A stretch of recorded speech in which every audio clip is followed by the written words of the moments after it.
Welcome to Friday, another Talk Money with Tom show today. Really excited to have you here today. We're working on trying to help people have a more successful retirement. So we do this through a question and answer show. You can ask us any question you can think of, specifically in the areas of retirement planning, tax management planning, and of course, investment management. And so Eason is here. He will be, the moderator. You can send the questions in to the email address you see here on the screen. Ask Tom at talkmoneywithtom.com. You can put it into the chat. You can send those emails at any time. We do get emails coming in during the week, so we have some of those to answer. And I also answer questions that came up during some of my strategy sessions with my clients, just because I think they might be worth covering as far as that goes. So it's fun. We try to have a good time. I think this is a big aspect of what we try to do as a practice, which is try to educate. We believe that the more somebody knows, the more successful the retirement can be. We put out about 1 to 2 videos a day on this channel around those 3 subjects. And so if you're interested in trying to build your education, if you haven't done so already, you might want to subscribe to the channel and then hit the little bell button, and it'll tell you when we post something new, and you can decide whether you want to watch it. Of course, you can come and talk to us directly. Right now, phone or video appointments, 30 minutes. There's a book appointment button on our website. The website link is right here on this channel also. So those are the different ways to talk to us. This is what we're trying to do today. Really excited that you could be here. Look forward to helping you today as much as possible. As usual, I like to start off the show with kind of a summary of what I saw happen this week in the stock market. Very interesting week as usual. This has been a fascinating time frame since this pandemic started. And one of the things that I want to discuss today is just kind of my outlook for 2022. I've talked about this before. I'm going to reiterate that and then give you kind of the news of what happened this week in relationship to that outlook. So I always try to have an outlook for what I think will happen, and then try to identify all the things that can change that outlook and just be ready on how I might change, my process based on what happens. But my outlook right now is that inflation is going to moderate in the second half of this year. And it's going to moderate because of several different things. First of all, we're going to get more supply, right? And so we're going to have a better supply chain throughout the year. I'm a big believer that companies will figure out how to improve their supply chain when they know demand is there. We saw that with Apple. Apple just had a $30 billion profit on $124 billion in sales in one quarter. And they're a company that has to deal with supply chains. They had some trouble in the third quarter. But this fourth quarter report, they figured some of that out, and they actually think they're going to be even better in the next quarter. So I think supply chains are going to get better and better and better throughout the year, and that will help inflation. I believe employees are going to come back to work. Their costs are going up because of inflation, and we're also seeing the drying up of the stimulus money to come out, and more people will need to get back to work. And of course now, it's higher, the amount of money that they can make. We got the report this today actually that wages grew by 1% in the fourth quarter, 4% for the year. That's the best we've seen since the 1980s. I think that brings people out. So those are the 2 things that are kind of really restricting the supply side. And then, of course, on the demand side, we'll probably see some slowing down on the demand side. Federal Reserve very aggressively looking at trying to tighten up monetary supply to shrink up some of that demand. We're already seeing some of it. I mean, their talk is bringing down the stock market, making people think about, spending less. It is increasing mortgage rates, which is going to make it harder for people to buy homes, which will slow down the economy as far as that goes. Borrowing costs are going up somewhat. So we've seen 10-year Treasury go up just because of what they're saying. So that's a big issue of probably part of the demand shrink. And I think also, of course, without the stimulus money coming in, that'll start to slow up some of the demand side too. So those are the things that I think will create a scenario where by the end of the year, inflation is better. And then earnings have been fantastic. And that's part of what we're reporting about for this week. The average earnings, average company that's reported, 88% of them have beat analyst expectations. There's an expectation right now that we'll see see a 25% increase in earnings for the fourth quarter over the fourth quarter of the year before. That's fantastic. Those are really good numbers. So all of this fear that's been in the markets from September and October, what have you, these companies just keep coming out with better earnings numbers. And so you got to think about it right now. The fear that's happening right now about whether earnings will be able to continue to grow could be unfounded also. We have seven quarters in a row where companies have beaten expectations. Wall Street is completely underestimating these companies' abilities to operate in this environment.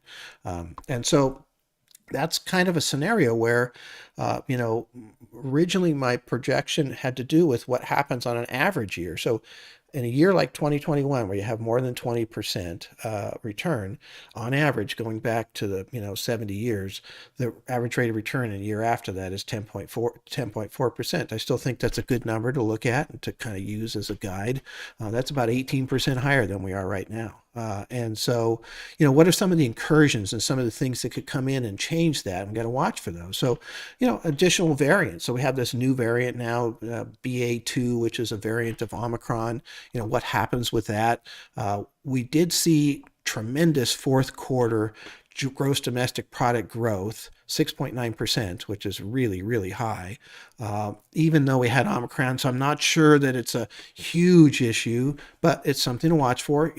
That's certainly a big piece of what's going on out there is the virus itself. That certainly impacts people coming back to work. So that's another piece of that supply chain problem potentially. So we'll see how that plays out. The Russia-Ukraine thing that's happening, obviously the potential tensions that are happening there. If that escalates, we could have different situations that happen, especially in the area of oil, because Russia's a big oil producer. That could create some inflationary pressure just because the cost of energy goes up and those types of things. So that's what we're seeing. Again, my outlook is that earnings do continue to do well in this high demand environment. Demand does drop some because we're at too high of demand right now is essentially what's happening and creating this inflation. But I think earnings continue to do quite well throughout this year. And ultimately that will be the driving force. I still think that this is a kind of two-part year. I think all of this digestion of the Federal Reserve's, motions and the things that they're going to do are going to affect the first half of this year. We've certainly seen it here. We've had one of the worst Januaries in history so far as that goes. And so I think some of that continues. And then maybe the second half of the year, if inflation is moderating, the Federal Reserve has a chance to be more moderate and more flexible in their conversations. And they don't have to talk down the market and talk up the interest rates and those types of things as much in that environment. And that could be a great environment for the stock market. I'm still a big believer that we should be in high conviction stocks. We have Microsoft. We've made a tremendous amount of money this week on Microsoft. Great earnings report on Tuesday. We have Apple, which is up 5-6% today on spectacular earnings that they reported yesterday. Semiconductors, which have not done as well, actually. They're doing worse than the market so far this year, but I'd still like that category. I think their demand story is something that's going to continue. I don't believe that there's going to be less semiconductor need just because it's starting to become part of everything. And they're in every aspect of our lives as far as that goes. And I still think that continues. And so, those are the categories that we've got that we really seem to, be, doing well with and really like as far as that goes. So anyway, that's what's happened this week. Very interesting week. I think, there's, the market is down a little, might be, it's up 1.2% now on the VTI. So maybe we get back to close to even for the week or something along those lines. So we're kind of bottoming out. Question will be, is that just a bottom or is that just a pause before we go down? We'll see. There has been a lot of downside momentum. Wouldn't be surprised to see some more downside here. But again, this is an environment for the last 18 months where we've seen a lot of places where I thought we should go lower that we didn't, and the demand started to come in as far as that goes. So we'll see as far as that goes. But I still think that if we look at 2022 as a whole, it should work out okay. There are some possibilities that it doesn't, and we'll make adjustments if that does happen. But that's my outlook for the week and kind of my summary as far as that goes. So look forward again to seeing next week, and we can talk about some more then. Thank you. All right, good, Asen. I'm excited about the questions today. I know some of them already, so kind of interesting. But let's dig in and see what we got. Sure. Last couple of weeks we've been talking about Roth conversions, and so first question is, you said when you do a Roth conversion, you should pay the taxes from another source.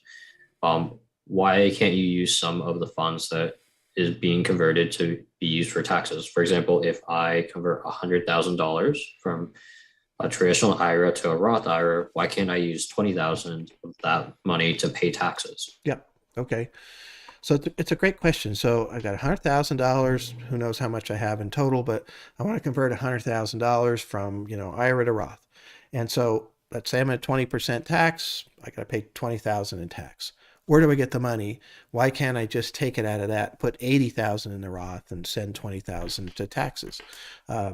If you do the numbers on a pure straight up setup, you end up in basically the same place. In other words, if I let that 100,000 grow in the IRA versus the 80,000 grow tax free, say 10 years down the road, I cash out the 100,000, whatever it's worth.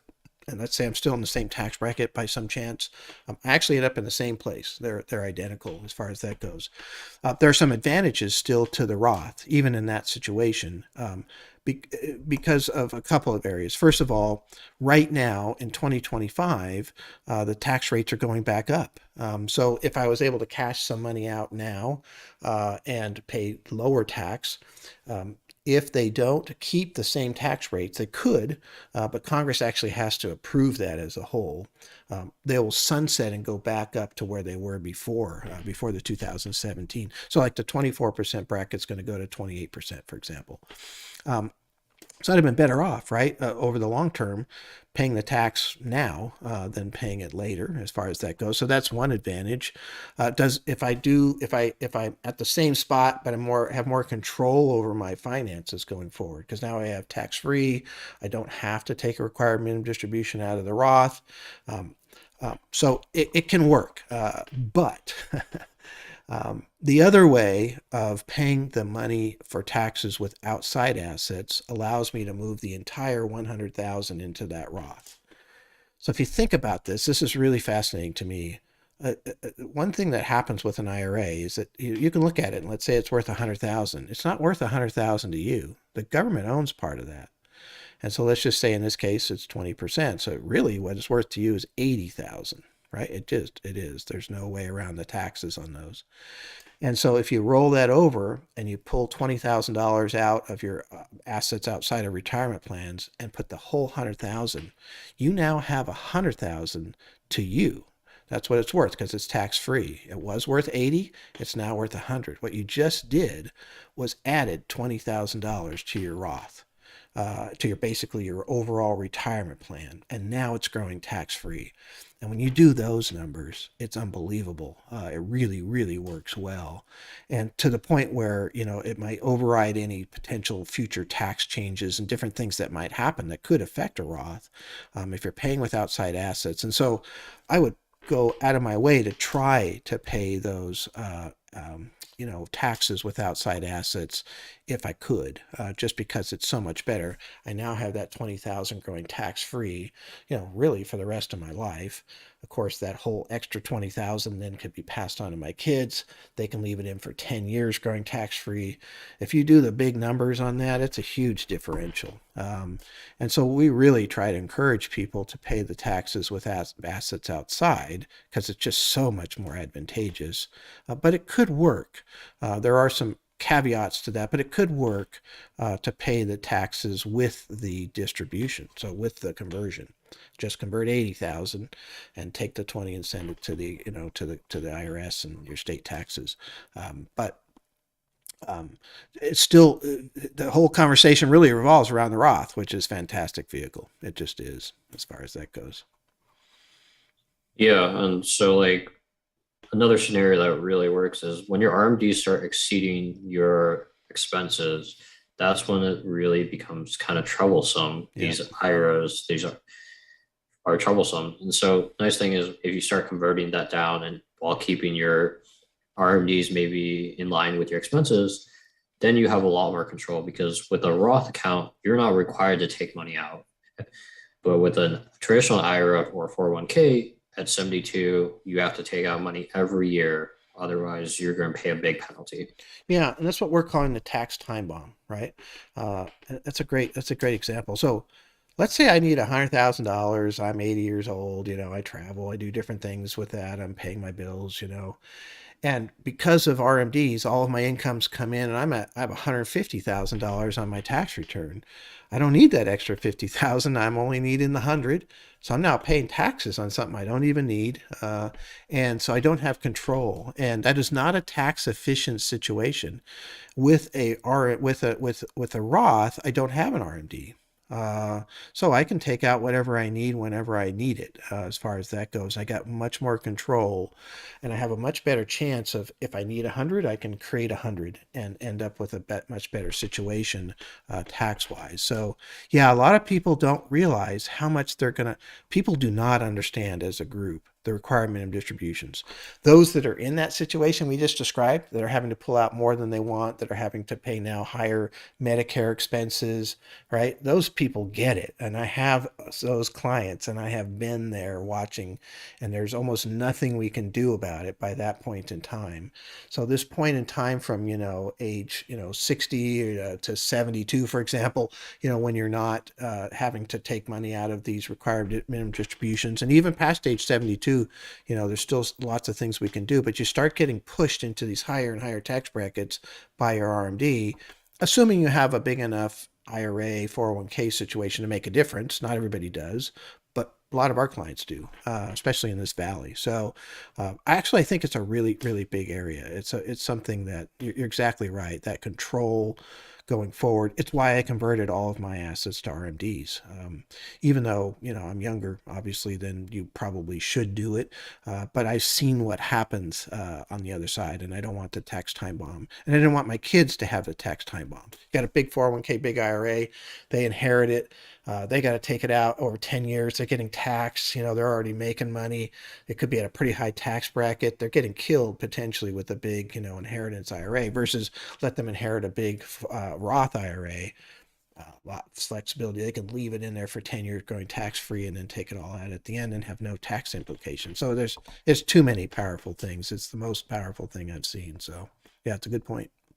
Yeah, and especially like if you have a big expense that's unexpected, say I need $50,000 to pay for some home improvement or something went wrong with my roof. Yep. If you pull it from an IRA, you have to pay that income tax on it. But if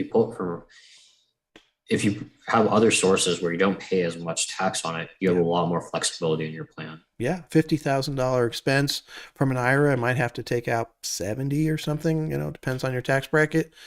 So 20,000 is going to cost you 70,000 of your assets to do that versus if it was in a Roth, you could just take out 50. Potentially if it's in a taxable account where you have some cost basis, and the rest is all capital gains, maybe only have to take out 60, something along those lines, to pay the tax. So yeah, that's where I think it's really advantageous to build up assets in that Roth category and in that taxable category to offset some of the problems that you have. And we see a lot of situations where the retirement is dominated by home equity, which is hard to get to if you don't want to move, and a big giant, what used to be 401k that's now an IRA. That's a very common scenario in this valley. And it just makes it more difficult to have flexibility to kind of do the things that you want to do. So another follow-up question for Roth IRAs, can I convert my required minimum distribution each year into a Roth instead of taking it? Uh, No, unfortunately, yeah. So your required minimum distribution that comes out each year is not eligible to be converted to a Roth as far as that goes. Um, there are some things you can do with it. And we were talking about this question earlier, Ethan. For example, you could use that required minimum distribution income to pay the taxes on a conversion of additional assets. So let's say I have to take out $20,000 of RMD, and I end up with 15,000 after tax. I could take that 15,000 and figure out how much I can convert that year, staying within the proper tax brackets, and convert that also. And so use my RMD. This is assuming I don't need it. Some people do. So, but I can then convert every year and just keep, whittling down, if I can, the assets that I have in there. So that's a really good area. And then you were talking about the qualified charitable distributions, what we call QCDs.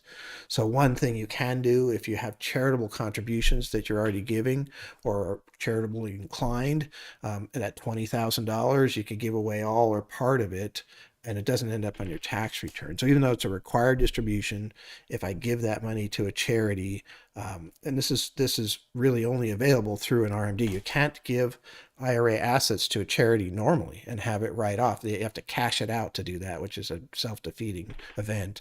But they give this one exception with an RMD where you can distribute that to charities. So if you're already giving money to charities, you should be doing it through your RMD, because it's a better write-off. It just completely ends up not ending up on your tax return, instead of being a write-off that may or may not count depending on your other deductions and those types of things. So it's a guaranteed write-off if you do it through RMD. Yeah, those are good question. Yeah, and with a Roth conversion, one of the rules is you have to take your RMD completely before you can do a conversion. Yeah. And so you have to be cognizant of that. So if you want to do an RMD early in the year, you're gonna have to take your entire RMD early in the year too, instead of when some people like to spread it out over the 12 months. Yeah, no, that's a good point. So if you're trying to do a conversion early in the year because you want that 100,000 to grow tax free for the whole year, well, and then you want to take your RMD at the end of the year because you want your RMD to last as long as possible and grow before you have to take it out. Those kind of run into each other. So you have to, if you're going to do your conversion at the beginning, you have to do your RMD at the beginning. You could split the difference and do it in the middle of the year. But a lot of people do our conversions at the end of the year just because that way they know all their incomes and they can make sure that they're in the right tax bracket with that conversion. But yeah, there's a whole bunch of strategies there that we end up working on with people, and lots of different ways to do it. That's for sure. So our next question is a pretty common one for people with pensions is do my pensions keep up with inflation, especially in like a high inflationary environment like now? Yeah, we see a lot of different pensions. They're not as common as they used to be. Used to be that kind of private pensions like IBM and GE and what have you that were out there. They were really nice pensions, but they had virtually no growth whatsoever. A lot of the public pensions, civil service or teaching and those types of things, they do have a cost of living increase built in there. But that might be misstating it because it's really just a simple flat amount that gets pushed up every year. So it's the same amount every single year, which comes out to about, on average, from what I've seen, maybe a third of inflation, and a lot less during these periods of time when we have high inflation. So generally speaking, pensions don't keep up. Social Security, which isn't technically a pension, but it has a cost of living increase in it. It keeps getting adjusted. Doesn't quite match the total cost of increases that people see, but it's probably the best one. And that might come under fire at some point because it is the best one and it's expensive. People living longer means that they have to pay more and more and more on those. So, we had a 5.9% increase on Social Security for this year, which is pretty phenomenal. But that's one of the reasons why when we do a financial plan, you really have to have something that's going to keep up with inflation. Stocks are going up and down. We can have crashes. They happen sometimes, all these different types of things. But inflation's a pretty constant. There's not many times in history where we saw big periods of time where prices were going down. Lots of periods of time where prices go up. So, I mean, there's just some great stories from clients, from, going way back. And, I think I've told the story before, but we found the bids for my grandmother and grandfather's house that they built in 1936 here in Willow Glen. And we found them in the basement. So they, the bid for painting inside and out, labor, materials, everything was $18. And the bid for, plumbing inside and out, including fixtures, labor, all of it, $20, right?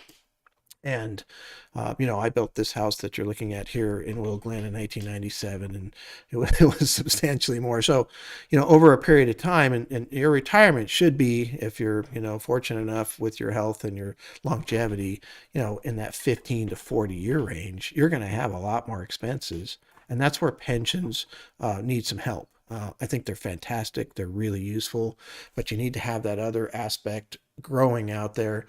And stocks and real estate are two of the key things that seem to do pretty well against inflation long term, because they grow at a higher rate than inflation historically. And so that's where you need to have some of that exposure to offset what you're doing with your pensions. And we can tell that very directly inside of a financial plan, right? We can go through and look and see what exposure you should have to make your plan work, including your pensions and some projection for some growth if there is some, but usually less growth than inflation, right? That's kind of how it works. Yeah. No, it's a good question. So this is another common question we have in a lot of client meetings is there ever too much money in like a bank savings account or like a high yield savings account, not in the market? And are there any rules of thumb that you should follow? Yeah. Well, there's rules of thumb, and then there's just what really happens. So, I've been doing this for a long time. I get asked a lot. That I get asked that a lot. Matter of fact, I just got that asked, last week.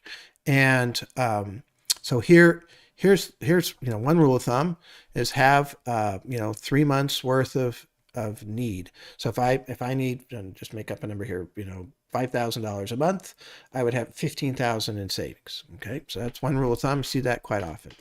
Another rule of thumb would be to figure out, what you need after your other incomes are coming in. So let's just say I'm retired and I have $2,000 coming in from Social Security and I'm spending a total of 5,000. So I need 3,000 coming in from my investments. Well, investments can kind of, fall and come back up, right? It depends on how much you have in bonds as to how fast it might come back up, because that really determines how much it might fall. But if you look at the S&P 500, for example, in 2000 and 2008, it was really 5 years from the peak, in 2000 to getting back the peak of 2008, which was actually 2007, but to get back, it was 5 years. And the three big downturns that have happened since World War II that are 40% or more, the average recovery time is 58 months. So there you go. It's basically 5 years. So you could say, well, then I want to make sure that if the market falls, I have 5 years worth of my net need, which is 3,000 a month. So 3,000 times 60 months is 180,000. So there's another number you could use as far as that goes. So these are kind of the rules of thumb. Now you might reduce that. If I only have 50% in the market and 50% out, I could probably cut that in half and say 90,000 works because it doesn't fall as much, comes back faster, right? But anyway, but you can throw most of those out the window. Sometimes they're useful. They're good. They're good thoughts. The calculation behind them makes some sense, and I get it as far as that goes. But what I have found is that how much money is in cash is an emotional response, not so much a calculated, response. So, I have clients that think $5,000 in the bank system is too much because they like to have everything invested all the time. They're just very aggressive. I have clients that think 500,000 is not enough because it just makes them uncomfortable to not have enough money, right? And so I think that's where I would start. If I'm sitting there thinking about my financial situation and I think about how much I have in the banks, what makes me comfortable? I mean, retirement is partly about your experience, and being uncomfortable is not, ideal, right? It happens. But that's an area that you might be able to get to a comfort level. And so whenever I talk to clients, I'm just trying to determine what it is, what makes them feel comfortable. So if they have 500,000, if we go back to a rule of thumb and they only need, 180,000 or 90,000 or something, then theoretically they have too much and they should have that in there. If their plan still works with that 500,000 sitting there, because that's another issue, right? What if your plan doesn't work because you have too much cash? Then you're going to end up in another uncomfortable situation at some point in the future. So, assuming your plan works, then hey, ask yourself, is that too much or not enough? When I think about it, do I feel good or I feel like, I should have more of it working? Then that'll answer your question, So if you think 500 makes you feel good, then that's the number. If you think it's too much and maybe via the rules you should only have 100,000, then yeah, you can probably invest some of that. But it's a complex answer. Again, you have to calculate also whether or not it's too much in terms of your plan.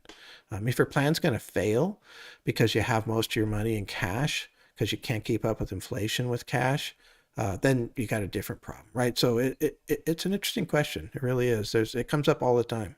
It's a big one.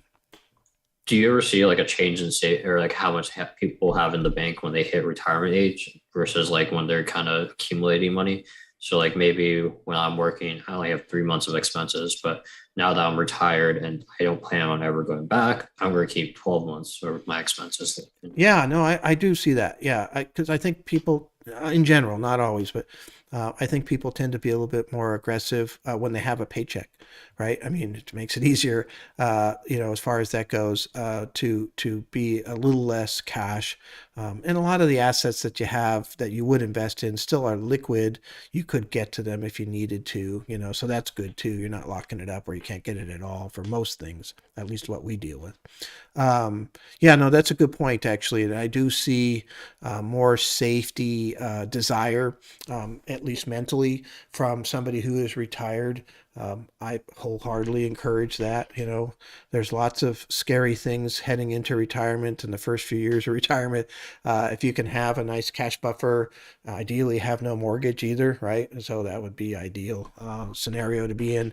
Then you could really do well as far as that goes. So yeah, I think that that's a good point. Actually, yeah, it's definitely a little bit different, but still sort of personal, And again, there's lots of exceptions to that rule. I got young kids that are really, really want to gather lots of cash, and then I got older people that are much more aggressive. But generally, yeah, I'd say that's true.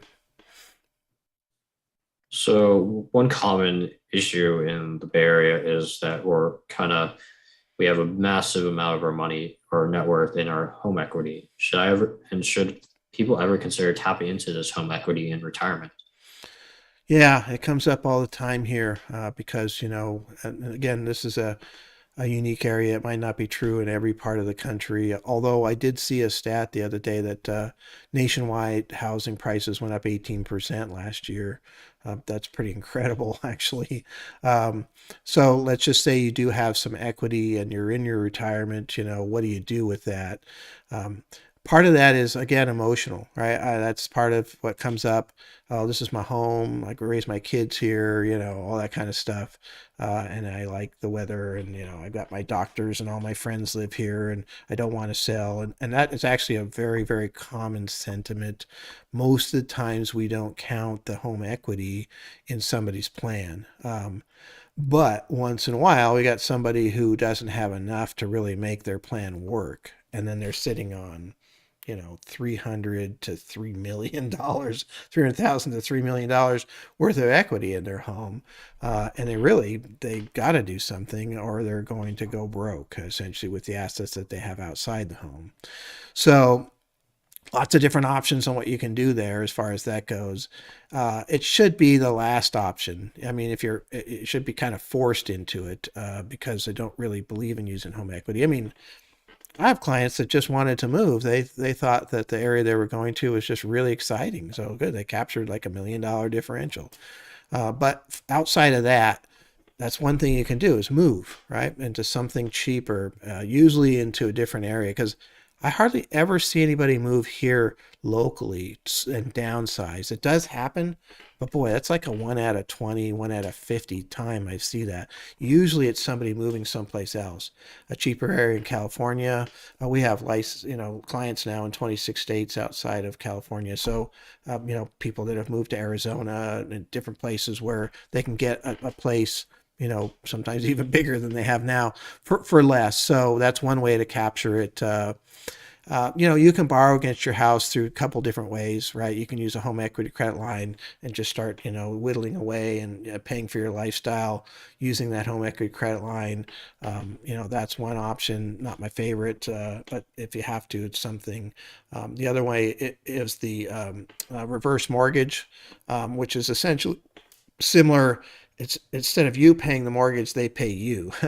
And so it just keeps paying you, but every time they pay you, it increases the debt against your home.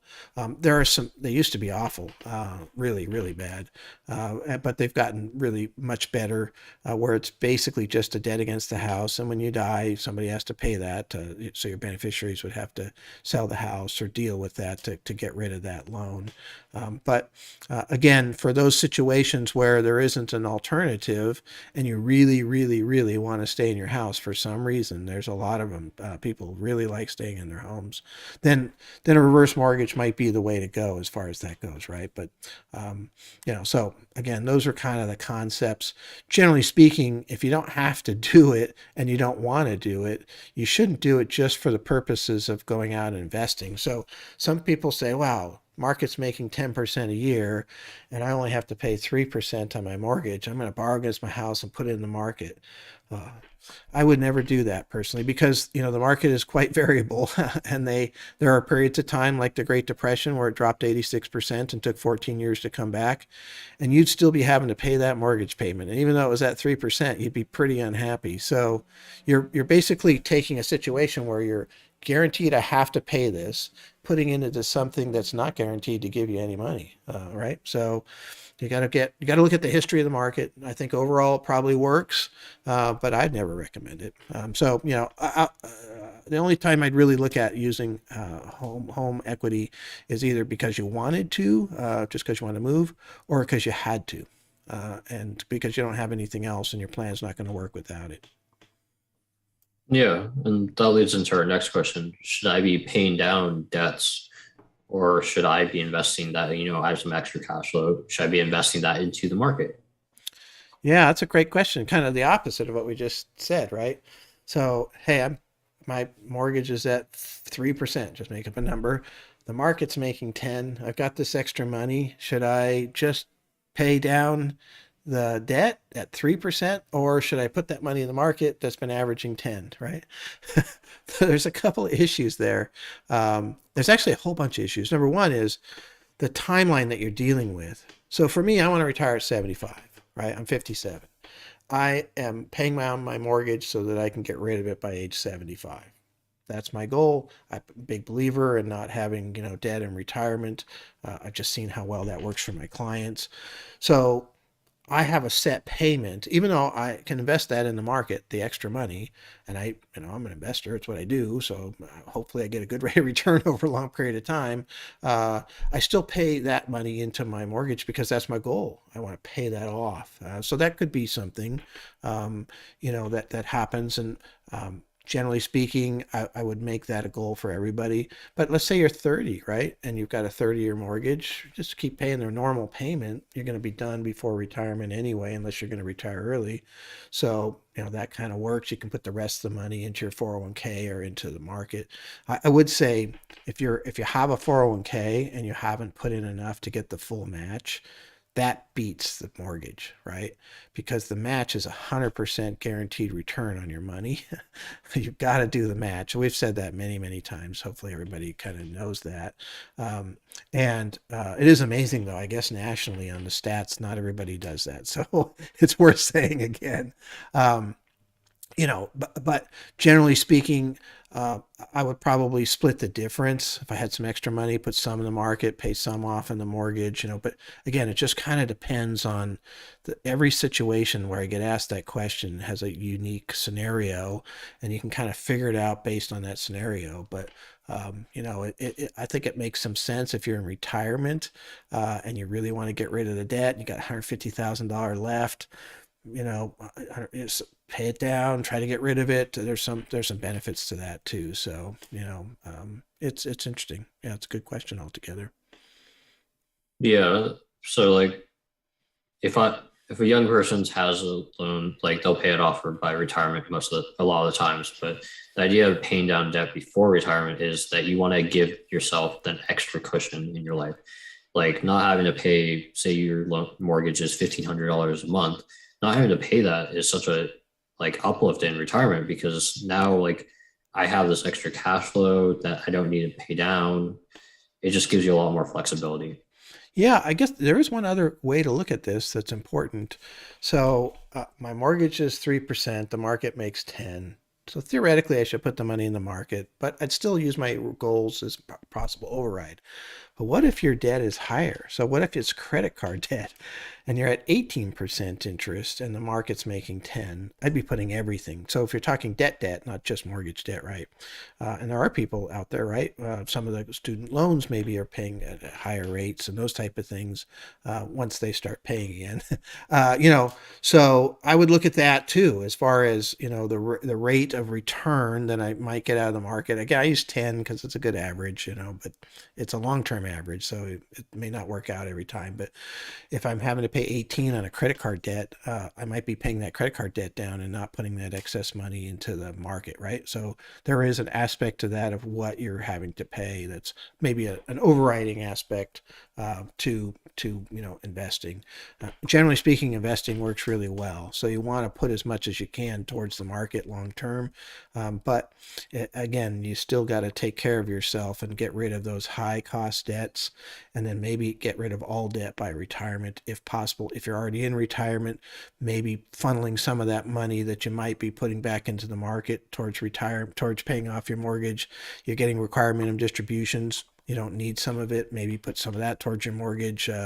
Those types of things. So that would be very nice to do during retirement or before, if possible. Yeah. So another question is, should I ever postpone my retirement? The volatility in the market right now has me quite worried. Yeah, it's a good question. So right, the S&P 500 was down, roughly 10%, and so wow, it's up a bunch today. That's good, 1.6. I'm looking at it. So, so what's going on, as far as that is, you got to keep in mind what's going on here. We haven't had that many downturns for a really long time, and people are really not used to it. I mean, we've had two downturns of more than 10% in the last 3 years and 2 months, at the end of 2018 and then the pandemic downturn. And so we've been just kind of spoiled, to be honest. But the reality is that if you look back to 1946, end of World War II, to now, roughly 75 years, there's been 84 downturns between 5 and 10% on the S&P 500. So happens more than once a year. Like every 10 months, market drops 10%. So that what's happening right now so far is just totally normal. The average recovery time on that is 1 month from top to top. Okay, might not do that this time, but it's short. And to delay your retirement based on a 10% downturn wouldn't make much sense, because you're going to see a lot of them during your retirement, and that's just kind of the way it goes.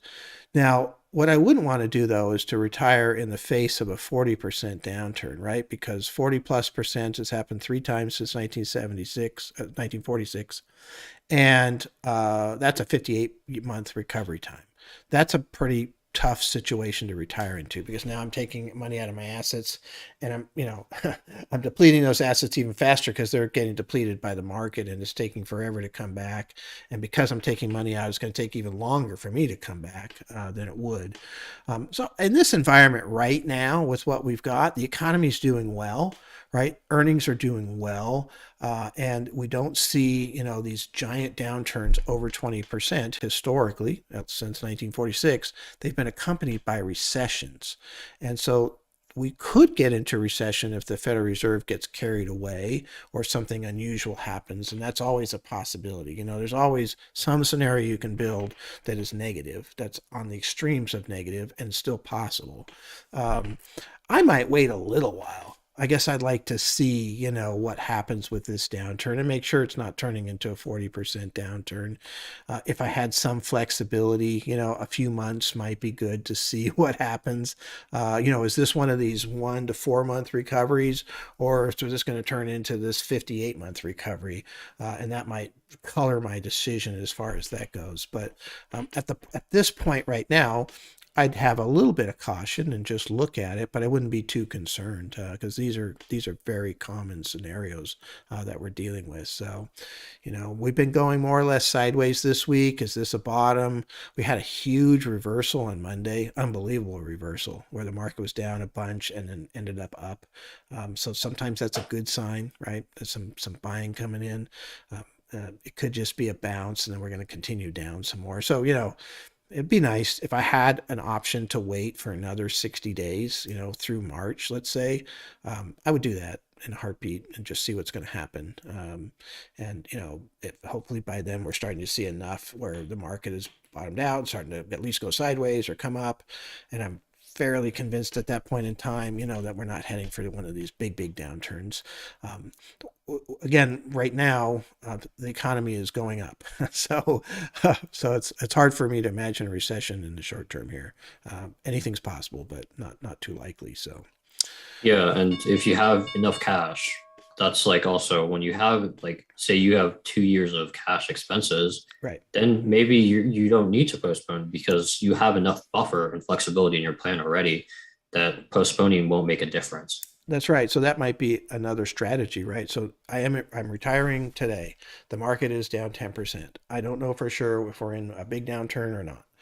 And so maybe what I would do is have more cash coming into that retirement, put more of my 401k in cash and things that I normally wouldn't do because you don't make much on it. But I want to make sure. And so I'm going to retire now because I've already said I'm going to retire. So sometimes it's hard to undo that. And then, I'm going to walk out the door, but I'm going to have a more conservative situation heading into the first part of that retirement just because of what the market's doing right now. That's probably the best solution I can think of, Ethan. That's a good point. Yeah, that would be a good way to go. So. All right, everybody. Well, that was another show. Hopefully, we were able to give you some information that can help improve your retirement. Hopefully, you can also see how complex this is and why the educational aspect of it is so important. We are putting out a couple of videos a day about this type of information. So please feel free, to subscribe to the channel. Go ahead and book an appointment with us if you want to come and see us as far as that goes. And really look forward to a chance to help you in the future. And we'll see you next week. Thank you very much.